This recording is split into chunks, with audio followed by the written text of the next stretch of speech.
And yeah, let's talk and let's go into like the big. I feel like the big show I guess it's just a big conversation the last couple weeks, and that's The Boys. The Boys is back. Hot diggity damn.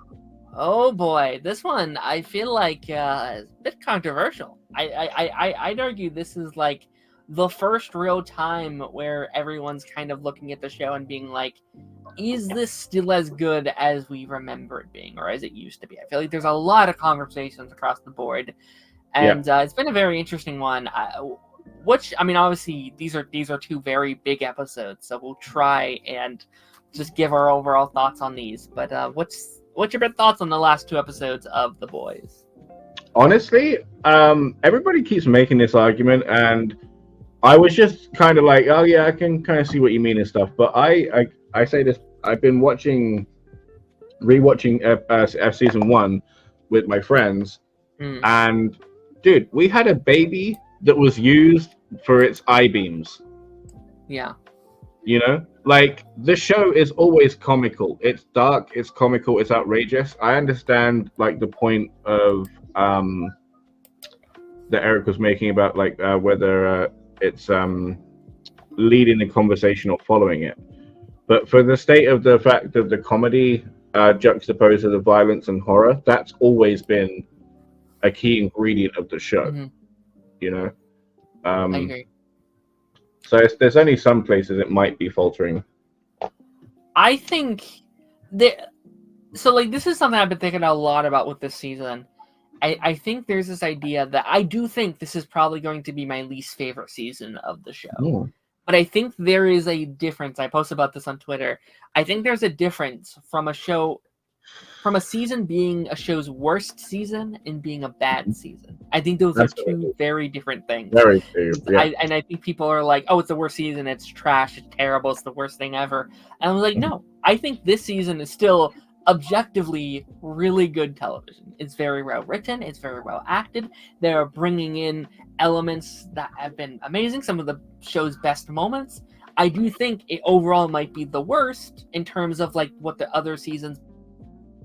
Like, it's still good television, I think. I still think it's of quality TV. Couldn't agree more. I'm not sure. If I think about it, I couldn't tell you which one my least favorite would be. I just love all of them. Because we're growing. The characters are growing with the show. Yeah. You know. And it might be that the show is coming out too fast for the characters to like for them to like take time and think about what they're doing. Yeah. And I get that. Rick and Morty had the same issue. But yeah, for me the quality is still up there, honestly. Because like you said, every actor's been bringing it. You know what I mean? Like so I'm here. I'm sorry. No, I agree. I think, and this episode I definitely think pushed the envelope to the very edge for many people. Like I feel like it like pushed you on the edge. You're like, whoa, is this too far? And I feel like someone's just kind of holding their balance on the very edge of the stick. Was the how do I want to say this? The envelope that they pushed, did it push you over the edge a little bit? Was it too graphic or whatever for you? Do you think not at all. Ideas were too much, or I was loving it. Right, the whole episode. I was like, when all that stuff was going on, I was like, you know, I'm there like, what? How? Yeah. What? Yeah. You know, and it wasn't until like we read that article on the Weekly Geekly yesterday that I'm like, okay. Yes, that's kind of my same reaction. Where I think he should have handled that statement better. I think that was the wrong. That was the wrong statement. Yeah. But it does bring to light that there is a double standard. Yes, 100%. Yeah. 1,000,000% there is a double standard. What do you do about that? I don't know. Yeah. Because I feel bad about it, but this double standard is there, and I am still laughing at that scene. Yeah. I'm not laughing at Starlight scene. I want to punch the guy in the face. Sure. But on that scene, I'm sitting there chuckling and howling away. Mm-hmm. And like logically, I shouldn't be. Yeah. You know what I mean? But I am. I don't know. Yeah, I think, and yeah, I do think. I think this episode is bad? No, I think it's good. But I also think it opens up the opportunity for us to look at this and be like, should we be doing better when making art? Should this be something that we should be taking in consideration going forward? Do I think it's bad for them to sometimes make light of these kind of situations? No, not always. I do wish at the end of the episode, though, they did a better job at showing light to it a little bit, because like there's that really good scene when Starlight like hugs Huey and he's like, I miss my dad, and I was like, that's a really good scene. I think that worked very well, but that felt like it was more of a shining light on he lost his father and he was like concealing that pain, instead of like, I was assaulted, right? I went through this very horrible thing, like, and you know, to be fair, he was undercover. Like the villains originally didn't know, right, who he was. Like they thought it was a consensual thing. Yeah. It was prearranged to be a consensual. It was it was already sorted out, and he like jumped in and took somebody's place without anybody knowing, right? So like there is a real nuance to this conversation. Like we were having one yesterday, some friends and I, about if a person uses a fake ID to get into a club, the person that they hook up with, you know what I mean, like legally they're at fault, but you know, it's a gray area morally, right? It is.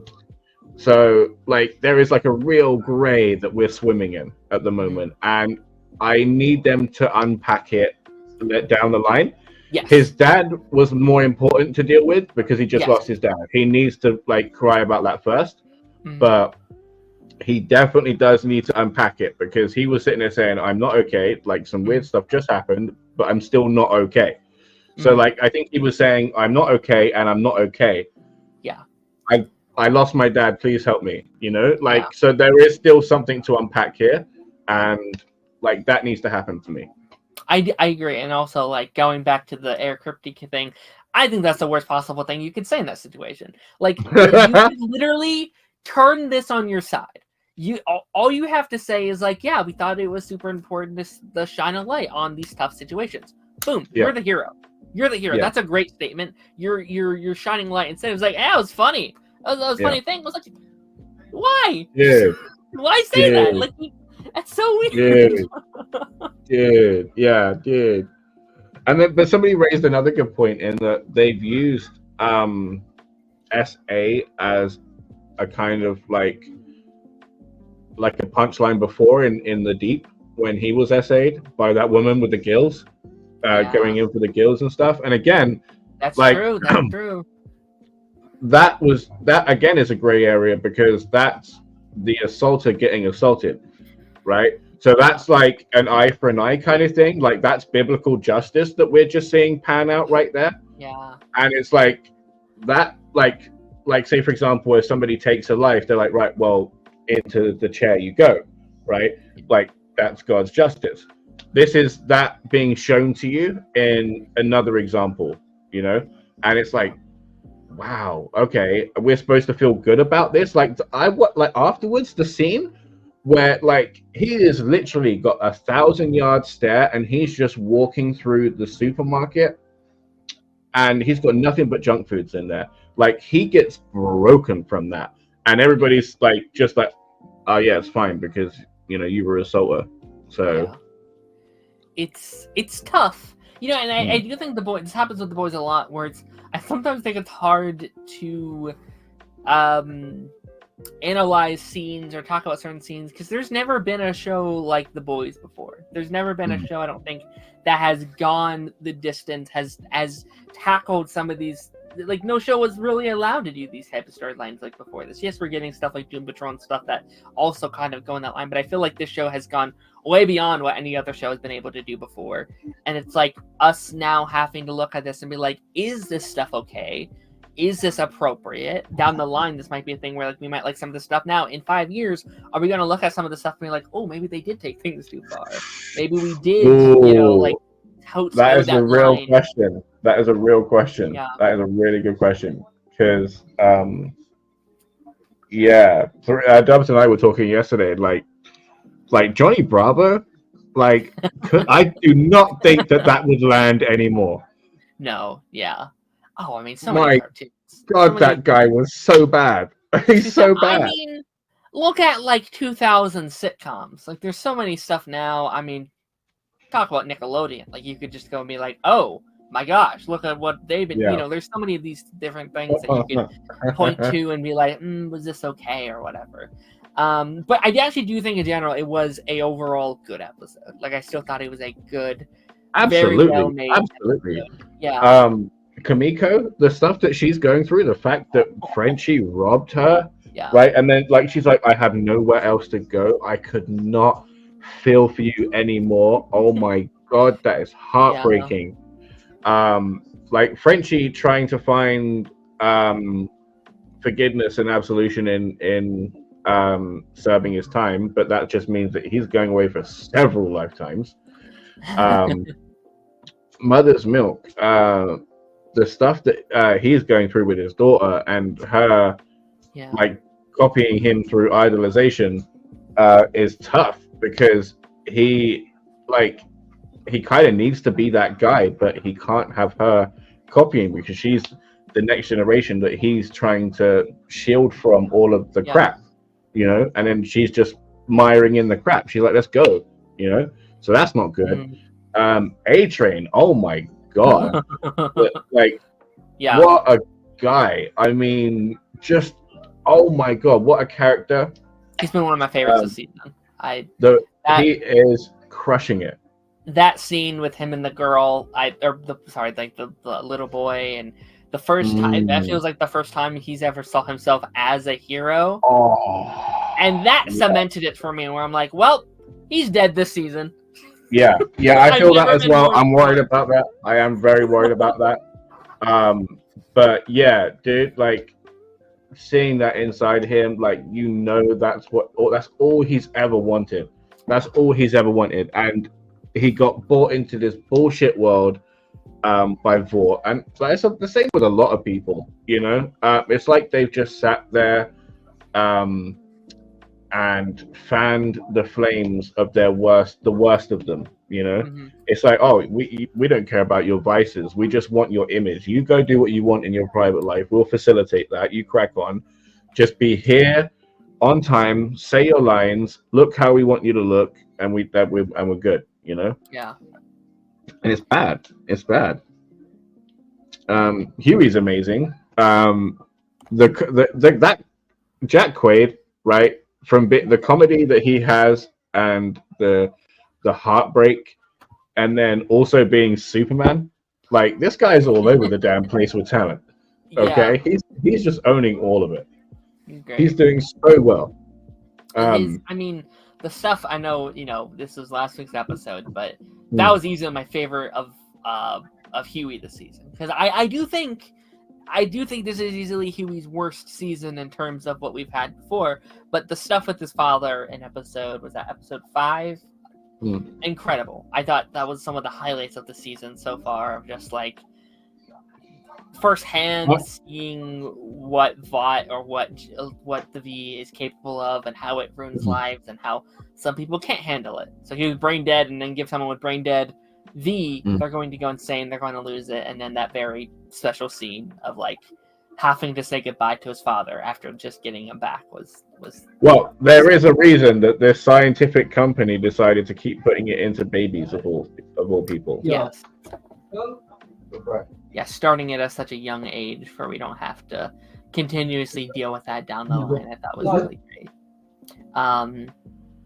But no, I think like one of my, while he's taking care of whatever, I do just want to say, like, the Butcher stuff this season, I think, has been very, very fascinating. I think that was my favorite aspect of this episode, because that feels like, I don't know, like, okay, so, like, I should say, we called that twist. I feel like, I think the first episode we talked about that, in that 3-episode drop, I was like, is he really there? Is like, he's only ever been in a room with Butcher before. Like, I feel like seems pretty obvious. Maybe he might not be real.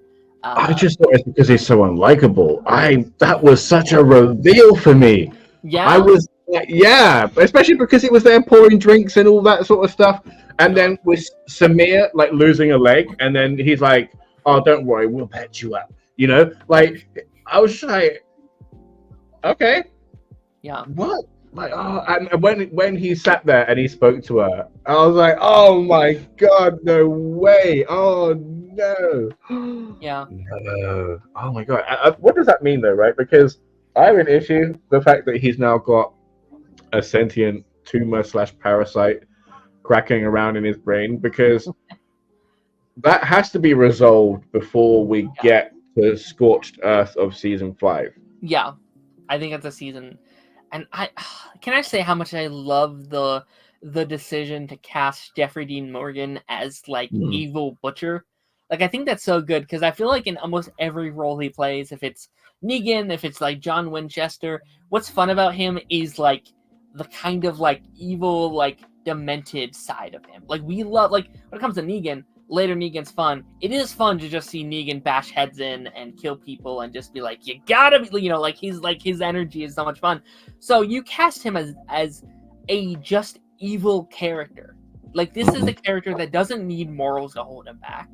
He is the bad side of Butcher, which can be very, very bad, right? The bad side of Butcher is like the worst of humanity, and then the good side of Butcher is the good part. Like like there's those errors to him, and you could just have Jeffrey D. Morgan now just be like, go off, like have fun, be the most evil bastard you want to be, and I'm so excited for that. Like that scene at the end of the episode where he's like, "Shut your damn mouth." It's just like, oh my gosh, that's I know. So good. I'm so excited for these final two because I think we're going to get to see Butcher and then also Jeffrey Dean Morgan kind of take over a little bit. And I think we're going to see the more evil side of Butcher just fully unleashed. And that to me is exciting. Do you think, like, because of the way that the tumor has become like a thing, that the tumor's become a thing, that the virus that kills Soups is what's going to be the thing to take it out? Ooh, that's a good theory. Maybe that's how we get rid of the tumors. We kill the V in him or whatever. Yeah, maybe.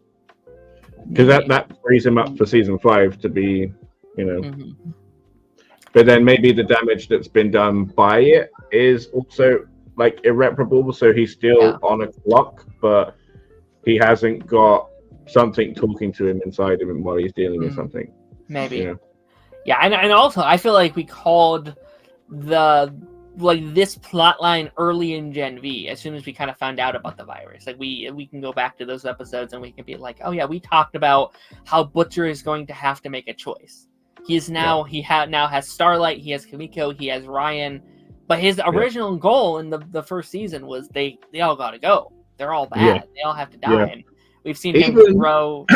Even taking Huey to a survivor of collateral damage support group and kicking off at them and have this again. I've been rewatching season 1.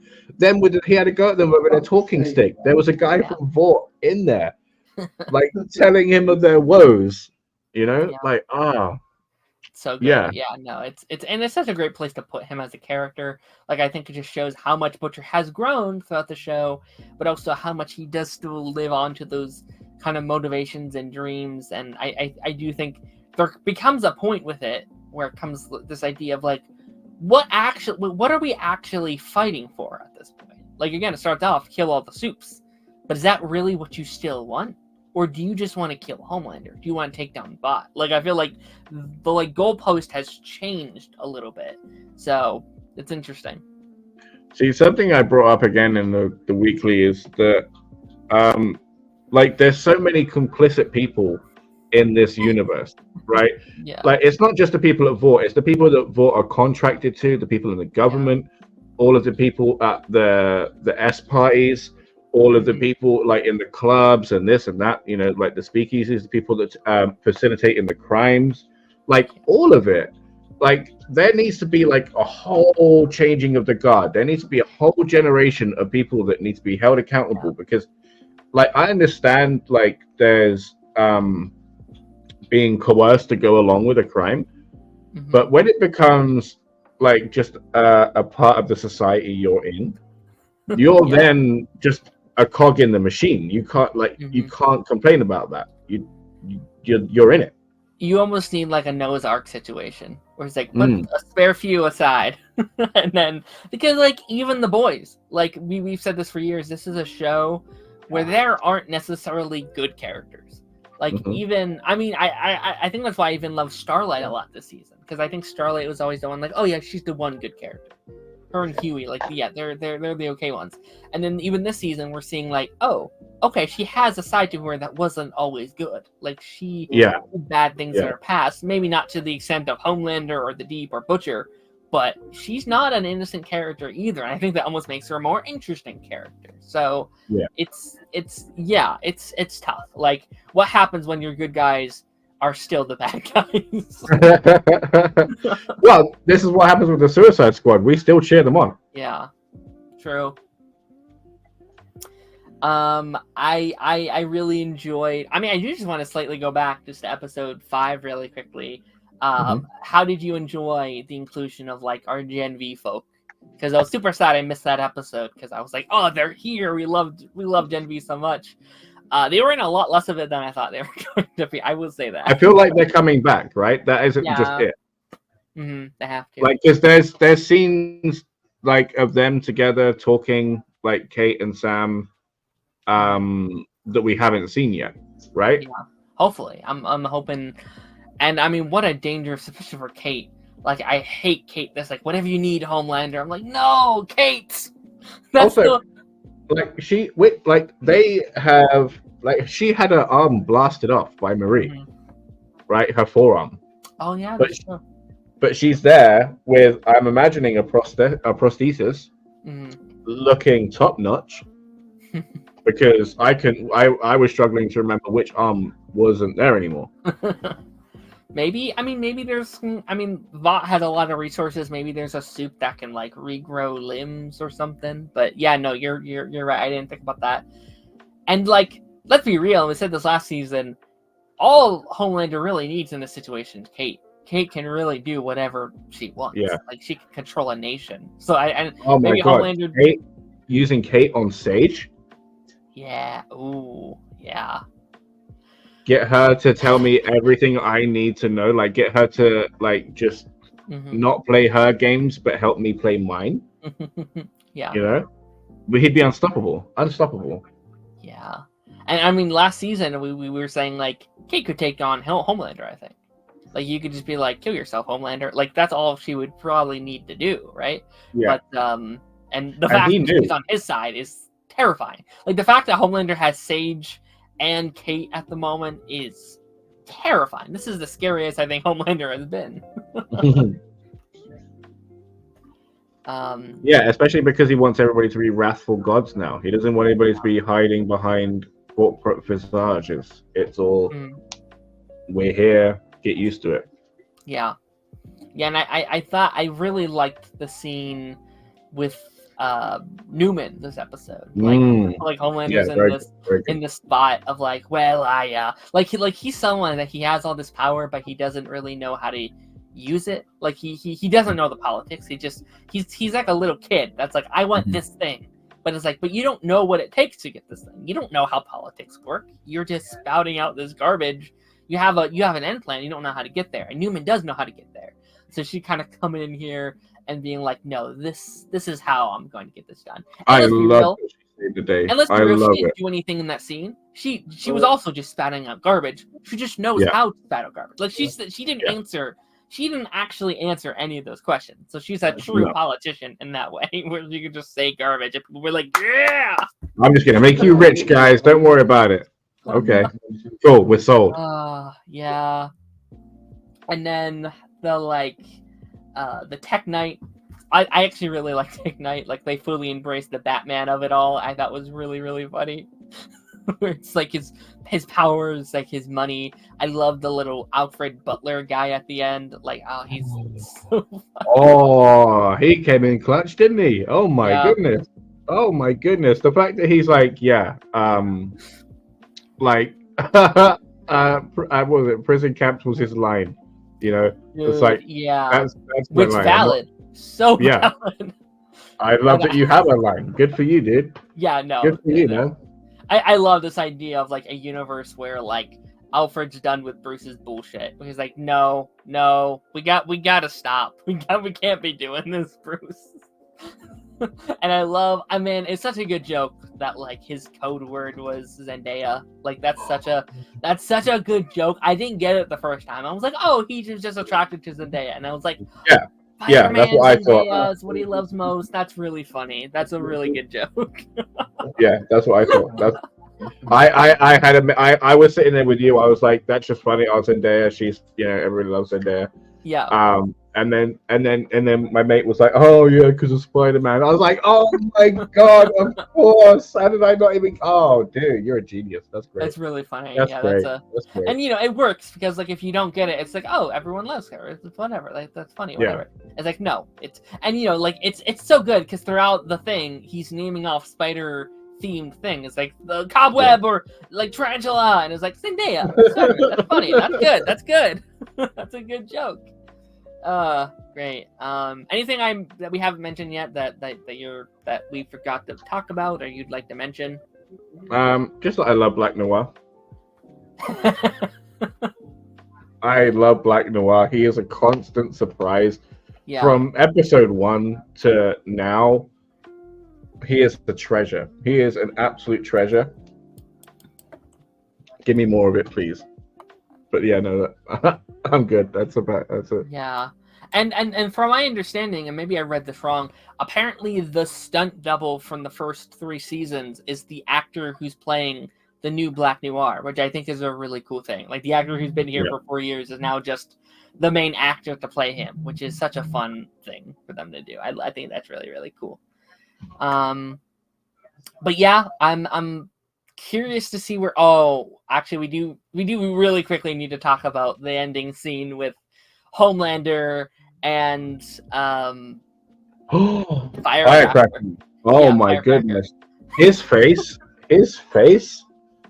when oh my god, Anthony Starr is a tremendous actor. Yeah, sorry, go on. No, this just I don't know, like it's so funny. I don't know, it's a weird thing because it's like Homelander is so powerful in this world, and he feels like he has so much like amicity and control, and then you just splat milk at him, he becomes into a little baby. And it's like this freaking guy, man. Like this guy. Oh, it's crazy. And I mean, it's she knew how to take control. Like in that moment, she took the control away from Sage and took it into her own hands, which is probably very dangerous for her. I think if Sage does become, it seems like now she's going to almost become his right hand after that. No, like I think that was the safest swing she could have taken. Yeah, like it was dangerous to try because he could have just gone, how dare you try and expose me like that or whatever. Like he could have acted Homelander-y about it, but like the second, like that's his kryptonite, that's his Achilles heel. How she found that out, I don't know. Like that's all those like conspiracy things that she's a part of, right? But she put the effort in, and now she has the golden ticket. She's safe. She is safe.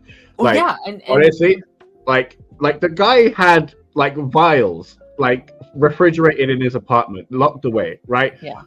The man, honestly, like she's now up there with Ryan. I feel like he's clutching her like a handbag and using her. He's gonna be like just.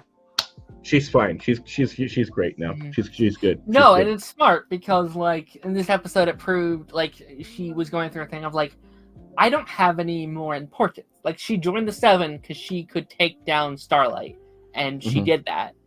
Now what's her importance on the team? They don't need her. They don't want her. They could kill her right now and they'd be okay. And she knew, and she knew that. Like she realized that her usefulness had faded away. What can I add to this team? What can I give to Homelander that no one else can? Yeah. I thought, but this is what it is. I am willing to do for you what no one else is willing to do.